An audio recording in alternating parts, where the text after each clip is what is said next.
My wife got back from her so-called business trip and snuggled up to me, but I pulled away.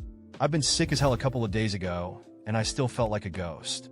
But my own wife didn't even give a damn about my pale face or the mountain of meds clattering on the nightstand. Displeased, shut up her phone to dial up that childhood friend of hers. Hey, where you at? I'm in a crap mood, come cheer me up. That prick on the other end had the balls to chuckle and say, didn't you just get back home? You want to see me again? Now she shot me this dead-eyed look while heading out the door, replying I was this close to sleeping, but I guess I can't do that in my own damn bed tonight. I just sneered and called up my lawyer. Please get those divorce papers ready. Ellen and I have been dating for 4 years and married for 6. Every folks around us knew I worshipped her. Even when she told me she couldn't have kids, I still stayed with her. But as time passed, the way she treated me felt like she was this woman I didn't even recognize. She went from being all clingy to straight-up paranoid, believing what she wanted to believe. Whenever we had a little misunderstanding, she'd storm out of the house and run off to that jerk Gareth McKinley. If I lost it and brought up divorce, my wife would get on her knees saying sorry, swearing she just wanted to mess with me and that nothing was happening between her and her friend. Her mom would back her up, saying I should stick it out. It was just my wife's health making her act all messed up. And all her friends, they'd swear she never even went to see Gareth. And like a goddamn fool, I forgave her. That was until a week ago. A buddy recommended me this OBGYN. So I went to see the doctor, feeling like maybe things could turn around for me and my wife. Luckily, the doc said my wife's condition wasn't hopeless. I never cared much about having kids, but I thought, screw it, maybe having a kid would chill her out a bit. On my way back, I stopped by Urban Basket to grab some groceries. It was just getting dark when I stepped out, and damned if I didn't see Ellen's car stopping across the road. My gut told me to take a closer look, and there she was, sitting in the driver's seat. And right there, under the blinding headlights, my wife was kissing some guy torridly, like they were inseparable. The scene struck me like lightning, and the groceries fell out of my grip. Vegetables and fruits rolled out everywhere. When the light turned green, some jerk honked, snapping my wife and her fling out of their little bubble. Ellen rolled down the window, cursing at the car behind them. Gareth, that son of a bitch, just smirked, stroking my wife's hair. They didn't even notice me catching their affair. My wife's car just sped off right past me. I swear it felt like someone kicked my legs out from under me. The night air was cold, and the chill dug right into my bones, making me shudder uncontrollably. I don't remember how I got home, but that night I was burning up with a fever. I would have died if a buddy worried cause he couldn't reach me hadn't come and rushed me to the hospital. Turned out I'd suddenly developed acute pneumonia. When Ellen finally came back, she threw her suitcase down into the room. She smelled of some other dude's cologne. When she slipped under the comforter beside me, she didn't care enough to even notice my pale face or the meds littering the bedside table. I turned my head away from her and said, I'm not feeling well tonight. She got out of bed, looking down at me. Oh yeah, you just can't stand me now, right? Dang, it's not like I'm desperate for you anyway. Then she grabbed her phone and openly called that same damn number. Hey, where you at? I'm in a crap mood. Come cheer me up. I could hear the bastard's damn laugh through the phone. Didn't you just get back home? Want to see me again? Now? You really don't care if your useless husband gets mad? Huh? Ellen looked over at me with a mocking grin and laugh. Well, he's a useless waste of space anyway. Dunno why he's even got the dang nerve to reject me. She said it quiet enough that her other man on the line wouldn't catch it, but loud enough for me to hear every word. What? The bastard asked? Nothing. Just saying I can't even sleep in my own damn bed. Ellen grinned as she hung up and gave me one last look before picking up her suitcase. And then she just walked right out. There was a time I would have chased her. I would have apologized and held her no matter what bullshit she spewed. I would have appeased her with a gentle voice. But this time, when that door slammed shut, I didn't move a muscle. Just lay there in our bed alone. God, I'm so damn fed up with all her bullshits. The next day, for the very first time, Ellen came back early. I was finishing up breakfast at the table when I heard the door, but I didn't bother to lift my head. She stood in front of me like she was expecting something. No breakfast set out for her like I used to do every damn morning. Her face yelled. She was pissed as hell, and then she slammed her phone down on the table. Go ahead, start your crap. Want to fight again? She was bringing up that first time she ditched me to run to Gareth all mad. Back then, I was just as pissed. Didn't call her, didn't text her all night. The next morning, I rolled up to her mom's place with divorce papers in hand. Ellen came rushing back looking white as a sheet and dropped to her knees in front of me, bawling her eyes out. But then Mom's excited voice burst out before Ellen could say a damn word. "Oh, my son. Happy birthday, baby. I meant to call you yesterday, but we were out in the fields all day. You ain't mad, right? Tell me, how did you and Ellen celebrate?" Ellen froze, guilt flashing across her face as she looked at me.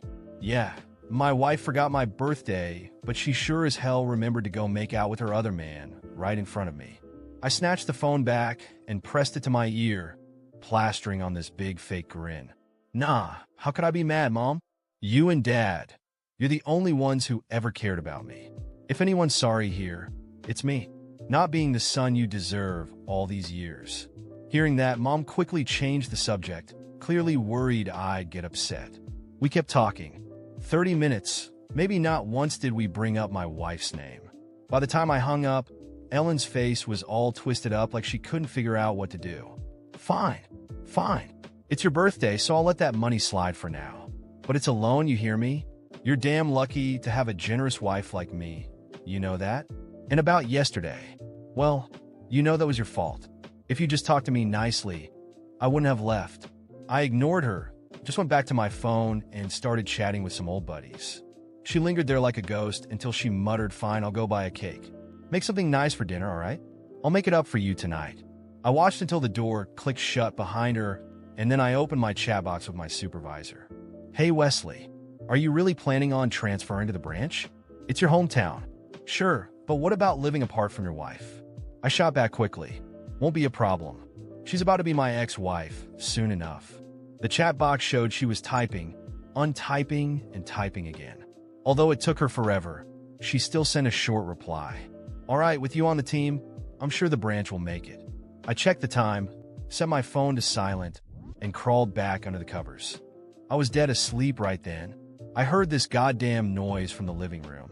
My eyes barely even opened, and my mind barely awake when I felt these hands yanking me out of bed. "It's Ellen. Get your ass up.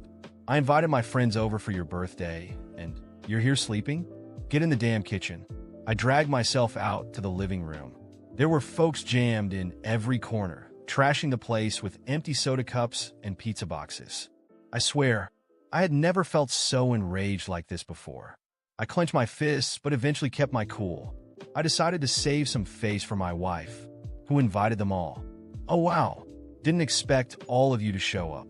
All right then, how about I book us a table at a restaurant?" "Yeah, what?" "Nah, bro, eating out's damn expensive. Besides, Ellen's always bragging about your cooking. Want a taste of that?" Gareth sprang up, that stupid grin plastered on his face like he knew something I didn't. And there's Ellen, frowning and pulling at my arm. "You just sent $2,800 to your brother, and now you want to blow more cash eating out? What, you think we're born rich? Come on, you can cook just fine. I even got all you need. Just make something quick, Ellen." Buying groceries. That was enough to make my stomach turn, so I bolted to the kitchen and threw the door open. Eels, lobsters, frogs. Jesus Christ. I don't even know how the hell a couple of them got behind the damn stove. I took a deep breath and quickly shut the door. I knew it'd be like this. She can't even mop the floor right ever since we got married, and she thinks she can damn buy groceries. And then there was Gareth, standing right behind me. In a voice that only the two of us could hear, he arrogantly said, "Poor thing, cooking for all these folks on your day. Damn. Did you know, for my birthday, Ellen actually rented out a suite at the Kings Bay for 3 good days? Guess you're not the favorite, huh, Wesley?" Before I could lift my fist, Ellen stepped up right behind him. "What are you two gossiping about?" "Hey babe, why aren't you cooking yet? My friends are starving." I wanted to tell her to shove her friends right out the damn door, but then I thought of that bastard's arrogant face last week. "We're missing some spices. I'll run out and grab them real quick." "What? I'll go then. It's getting late. You still got 2 sets of meals to cook." You know, she really thought I'd cook a feast for her dumbass friends and then whip up dinner for us too. I ground my teeth together, and then I just shot back. "What the hell do you even know about kitchen stuff? I'll be back in a flash." Finally, that shut her up. I'll go with you, bro. Gareth really meant to tag along. I didn't say no, of course, but I made sure my fingers secretly pressed that recorder in my coat pocket. Ellen trailed us to the door, throwing these worried glances at me, then at Gareth. Her lips moved slightly. Gareth chuckled and gave her a little shove back. Chill, Ellen. Who's being all clingy now? Who was he even calling clingy? Gareth then closed the door. As we hit the stairs, the bastard suddenly stuck out his arm right in my face. That morning, Ellen finally noticed that something was different about me. This wasn't like the other times when I'd threatened to leave but ended up backing down, apologizing, or trying to make peace. No, this time there was no going back. She walked into the kitchen, silently watching me, waiting for me to say something first. I just sat there, eyes fixed on my coffee, feeling her stare. She expected me to start an argument, to give her the opening she always used to twist things around. But I remained still, as if surrounded by a glass wall that kept her words and venom away. After a prolonged silence, Ellen finally spoke, her voice sharp with impatience. So, you're just gonna sit there? No words? You really think this little act of yours is going to scare me? I took a deep breath, still focused on my coffee, feeling the irritation growing in her tone. It wasn't just impatience. It was discomfort, as if my silence was getting under her skin, throwing her off the control she thought she had over me. Silence was my answer, and it filled the room, stretching into every corner of the kitchen where, for years, I had made her breakfast as a sign of my love. Now, each small act like that felt like a bitter reminder of all I'd sacrificed for someone who clearly didn't value any of it. She kept staring at me, probably waiting for me to look up to give her some predictable response she could manipulate. But I stayed motionless, like a wall of stone, and I could see it was throwing her off. You know, Wesley, this silent treatment is pathetic, she said, voice dripping with contempt. You think you can scare me with this silent act? I know exactly what you're trying to do. For the first time, I felt a smile creeping onto my face. It wasn't the usual smile she associated with my kind, apologetic side. No, this was a cold, ironic smile, one that carried the weight of all the times I'd been stupid enough to fall for her games. I looked up, finally meeting her gaze, and for the first time, I saw a flicker of fear in her eyes.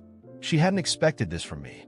That fear disappeared quickly, though, as she straightened her shoulders, determined to hold her ground. Don't worry, Ellen, I replied calmly. This time, there won't be any fights or drama. I just want peace. That's what I'm after now. I saw her expression shift, and for a moment, something that resembled concern crossed her face. Maybe for the first time, she understood that she was losing the control she thought she'd always had over me. The truth was, she'd lost that control the moment I saw her with Gareth, indifferent and guilt-free, right in that parking lot. She tried to mask her insecurity with a sarcastic laugh, as if my behavior didn't bother her. Peace, she said, voice dripping with mockery. Good luck finding that without me. You won't last a month on your own, Wesley. I was the only person who ever truly cared about you. It was the first time I truly laughed in a long time. Care about me? I asked, feeling the laughter bubble up. You think sneaking off to meet another man while your husband's in the hospital is caring? Or maybe caring is dragging me through the mud in front of your friends, making me cook while you entertain them? She narrowed her eyes, visibly annoyed, but I could see that my calmness was rattling her. Before, I would have tried to ease the tension. Now, I wanted her to feel it, to understand that I was done. Go on and think you're still in control, Ellen.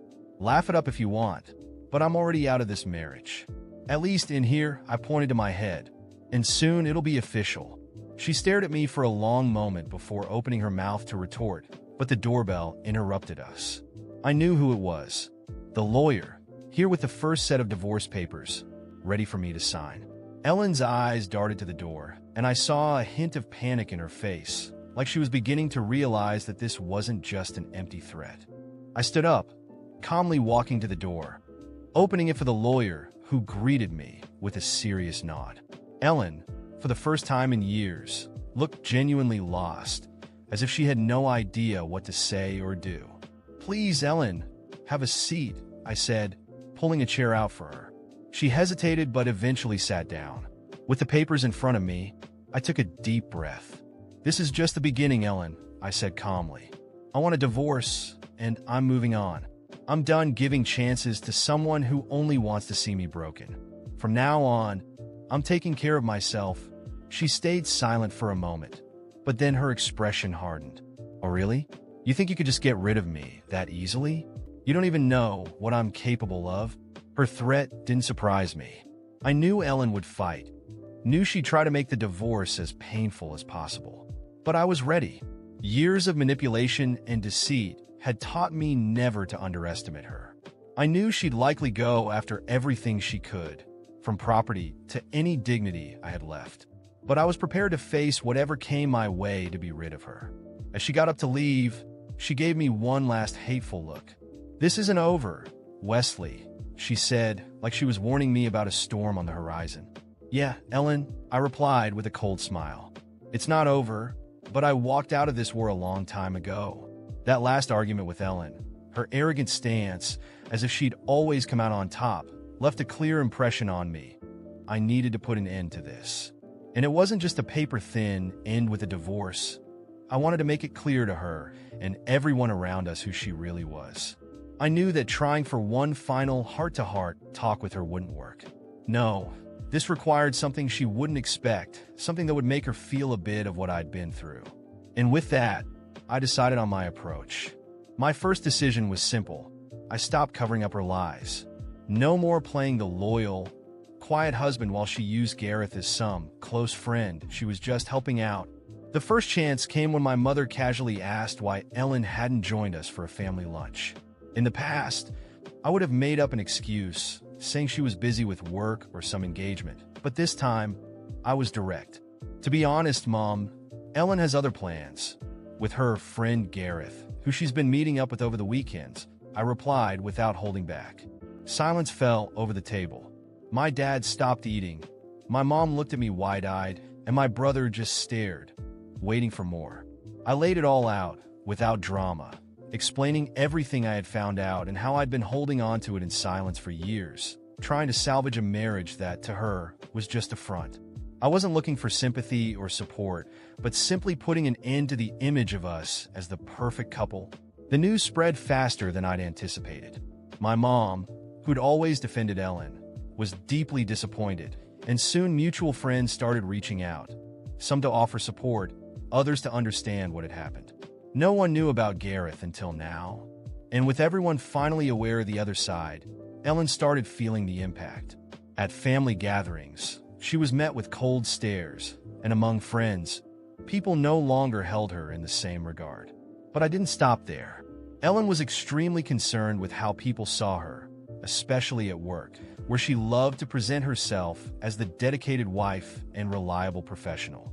I knew the truth about our divorce would ruin that image. So, I decided to have a straightforward talk with her boss, a conservative man, a close family friend, and someone who'd always respected me. I met him at a coffee shop and got straight to the point. "I know this conversation might feel out of place, but you deserve to know why Ellen and I are divorcing." He listened without interrupting, his face shifting from disbelief to disappointment. I didn't have to say much, just mentioned that Ellen had been spending her weekends with a friend and that it had been happening for some time. He thanked me, and though he didn't say anything further, I saw in his eyes that he'd take it seriously. I knew it wouldn't be long before he had a conversation with her. For Ellen, the fallout came swiftly. A week later, she stormed into the house, furious, accusing me of ruining her life. I simply stayed silent as she poured out the anger that, deep down, was a reflection of her own actions. "You told everyone, didn't you? Even my boss? Now he's looking at me like I'm irresponsible, and it's all because of you," she hissed, voice loaded with rage. I took a deep breath, staying calm, and finally replied, "Ellen, you did this to yourself. I just let people see who you really are. Nobody would judge you if you'd been honest with me, but you chose to betray my trust. And now that everyone knows, you want to blame someone? Blame yourself." She stormed out, slamming the door, and I didn't stop her. I knew that every slammed door was another link breaking between us, and for the first time, I was more than okay with that. Ellen tried to hold on to her social standing, but as days passed, it became clear she was losing her grip. At gatherings and family events, she became the target of whispers and side glances. Many of our mutual friends started avoiding her, while others, who knew what I'd been through, showed me their support. Even her mother, who used to dismiss the issues, now avoided talking to me out of embarrassment. Within weeks, Ellen was isolated, without the network she'd always used to mask her actions.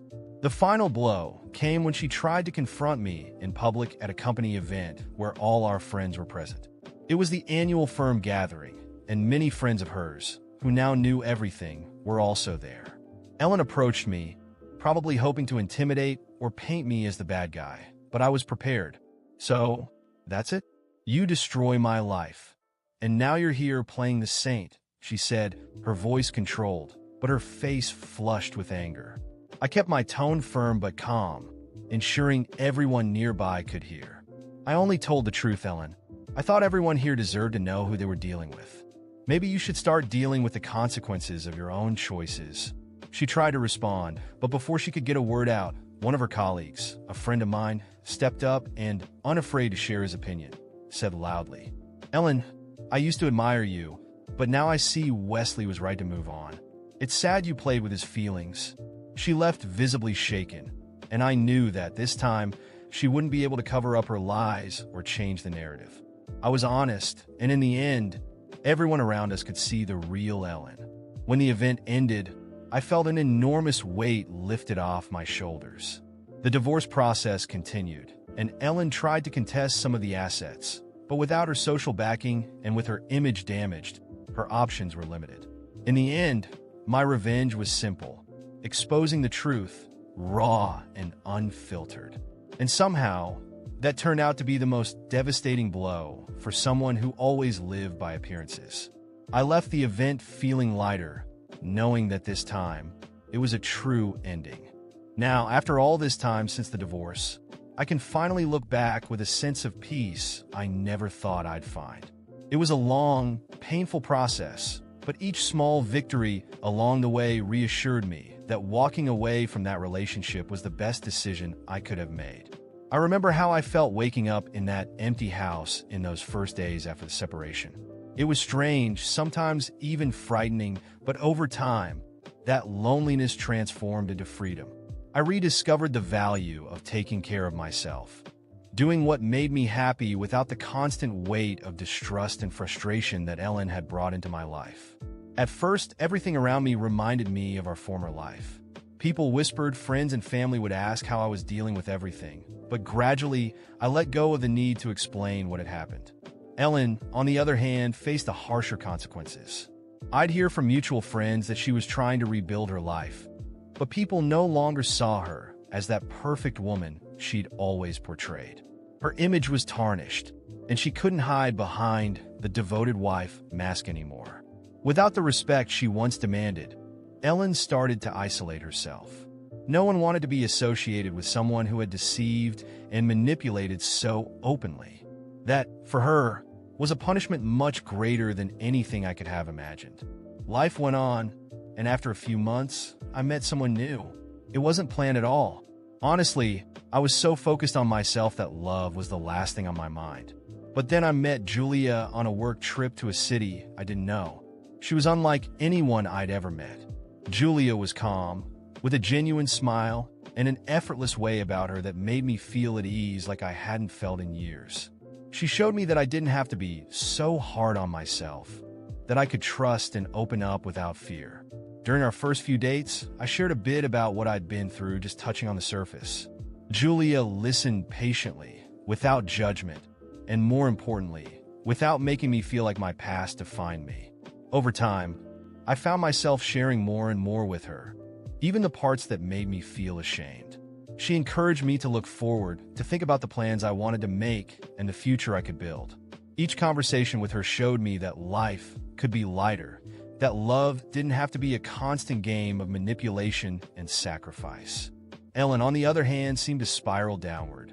I'd heard through mutual friends that she was still with Gareth, but their relationship was far from the fairy tale she'd imagined.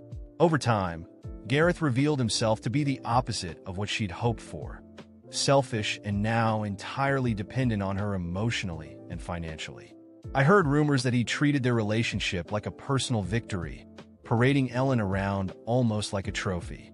Her few remaining friends told me that she'd begun to see Gareth wasn't truly committed, that his interest was just fleeting, and now that they were together, whatever thrill she once felt was gone. One day, I ran into an old mutual friend I hadn't seen in years. We talked about many things, and she eventually brought up how Ellen was doing. She told me that Ellen had tried to return to her old social circle, but people no longer treated her with the same respect. After a few months of rumors and suspicions, she even lost her job. Her reputation had crumbled so much that staying at work became unbearable. It was as if people had finally seen through the perfect facade she used to hide behind. It was clear that this was a consequence Ellen had never imagined she'd face. The silent judgment, the way people distanced themselves from her, and the emptiness of a toxic relationship with Gareth where admiration and interest had long since faded. For someone like Ellen, who depended so much on appearances, living with everyone knowing the truth about who she really was turned out to be the most fitting punishment. With Julia, my life took a direction I hadn't anticipated. After a year together, we decided to move in, creating a home of our own, slowly, without rushing, but with a sincerity I had come to deeply value. Julia showed me that happiness is in the small things. The daily conversations, the carefree laughter, and the mutual trust that doesn't need to be proven constantly. With her, I learned to open up without fear, to love easily, and, most importantly, to value myself. Ellen is now a part of my past, and though resentment followed me for a while, I no longer feel the need to think about her. I heard through acquaintances that she and Gareth had serious financial problems. He continued taking advantage of her until the debt became overwhelming, and she eventually had to sell the apartment they lived in. What she was left with was a tarnished image, a failed relationship, and the weight of choices that, deep down, were always hers. In some way, I found my peace. Today, I'm grateful for what I went through because it led me here to someone who truly understands and accepts me.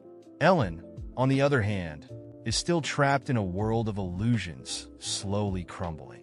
And perhaps that's the truest form of revenge. Knowing I moved on, build a life of substance and fulfillment, while she's left with the life she always wanted, a life of appearances, empty, without anything real.